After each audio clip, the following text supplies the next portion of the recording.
What's good, YouTube? It's your boy, Blue Blood Sports TV, and I'm back at y'all with another one. So, it's said that His Excellency, Turki Alalashiekh, has now reportedly made two-division world champion, former unified lightweight, and reigning WBO junior welterweight world champion, superstar boxer, Teofimo Lopez, an offer that he can't refuse. The biggest offer of his career, replacing the money that he was going to shell out to be a replacement to fight Devin the Dream Haney. So, from what I'm being told, we were supposed to get Ryan Garcia versus Devin Haney in October, and they were going to make a massive amount of money. It was said both guys was going to get well over $15 million, guaranteed, to have the rematch in October under the tutelage of His Excellency Turki Alalashiekh.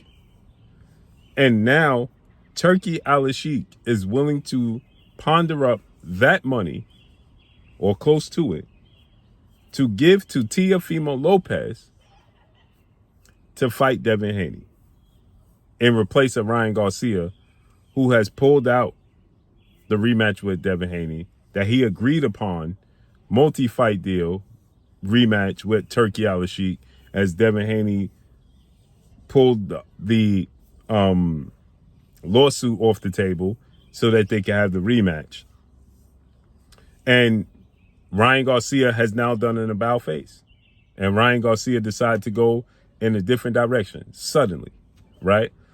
Well, it's not suddenly, right? Because at the end of the day, Ryan Garcia understands that he don't have the same confidence because he don't have the performance enhancers, period. Point blank and period. Okay?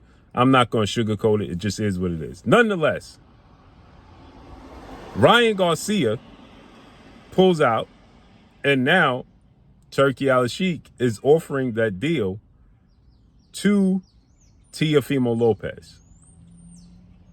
He's offering the deal now to Teofimo Lopez to take the fight with Devin Haney. The question is Teofimo Lopez willing to do so? Now, again, Teofimo Lopez had made some ill will comments about the black people and the black community, so on and so forth, right? He should be more than willing to accept this deal, right? Right? He should be more than willing to accept this deal, right? Is he going to put his mouth where the money is? Because, see, Turki is putting his money where his mouth is, and Devin is putting his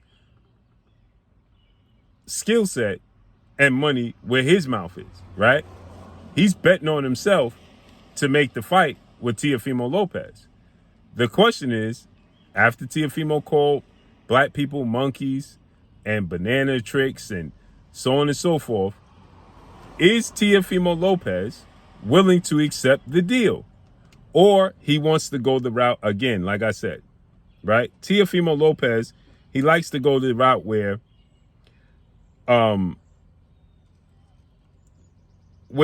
he's in a win-win situation, okay? Where he's in a situation where he's not expected to win, right? So there's no real pressure on him. You understand? He's not expected to win. He likes those scenarios, right? And it puts his opponents in a position where they are in a lose-lose situation. So what I'm trying to tell you guys is that, yes, for him to push for a fight with Ennis, right, it'll garner you to say, I mean, this is Boots Ennis, right? This is Jerron Boots Ennis. So to fight Jerron Boots Ennis and not fight Devin Haney, it's not a duck. You understand? See, he can he can sway the people to look at it from that standpoint where it's not a duck, because you are fighting Jaron Boots Ennis, who's the unified WBA, IBF welterweight world champion, okay, Ring Magazine champion, and he is the Phenom, as I refer to him as. So in return, Teofimo Lopez is supposed to lose that fight, right? There's no pressure. He's supposed to. But to get in a ring with Devin Haney, on the other hand, now it's a different conversation, because now it's viewed as a 50-50 fight, right? Now it's viewed as, a legacy fight. It's not daring to be great. You understand? It's no longer daring to be great, right?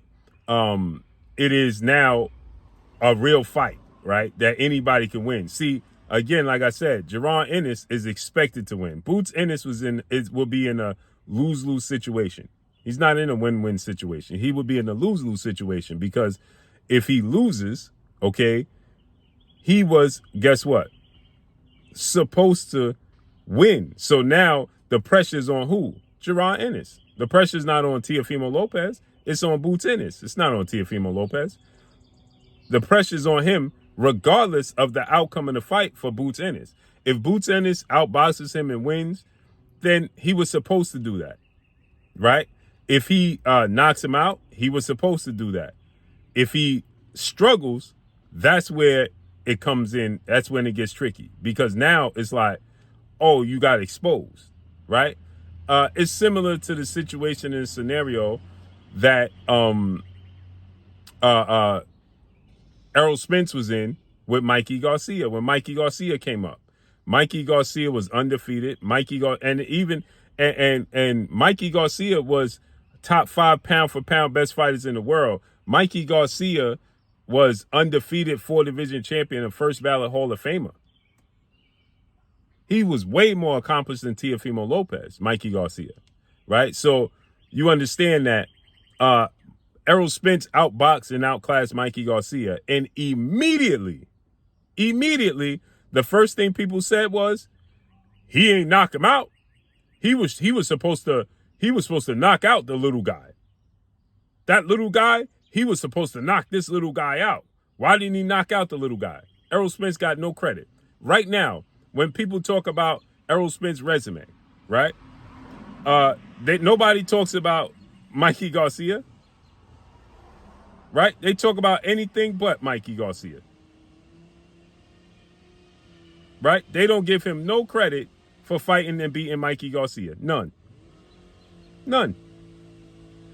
All they talk about is either the loss to Terrence Crawford and or, the eye injury, the Sean Porter Ugas fight. Those are the fights they talk about. Not Mikey Garcia. He's the last fight that people talk about. Period. Why? Because he was supposed to beat Mikey Garcia the way he beat Mikey Garcia.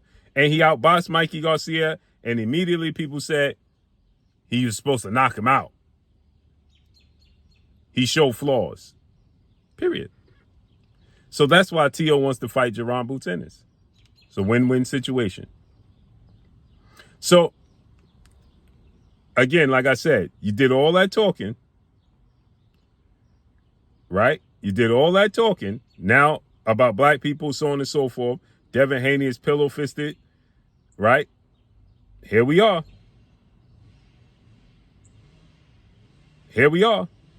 Now you got the opportunity to get the biggest payday of your career and fight and beat Devin Haney.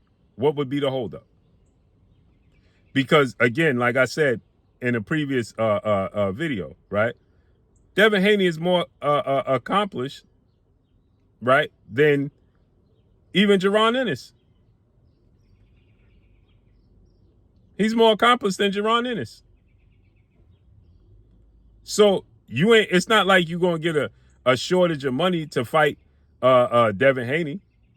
It's not like you losing money if you fight Devin Haney opposed to fighting Jaron Ennis, the facts remains is that Devin Haney is a bigger star and a bigger draw than even Jaron Ennis.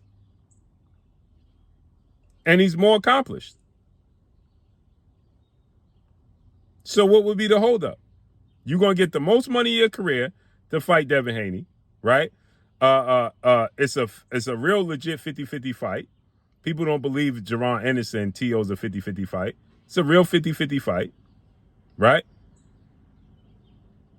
And you're going to get the most money of your career. And it should be an easy win. It's an easy win because Jaron Ennis is not an easy win. You said that Devin Haney is pillow-fisted. All he do is run. Should be an easy victory. So let's see how this unfolds and plays out, man. But that's all I got for y'all, man. Drop a comment in the comment section. Let me know what y'all think. Follow me on Instagram at Blue Blood Sports TV, all one word. I'm gone. Peace.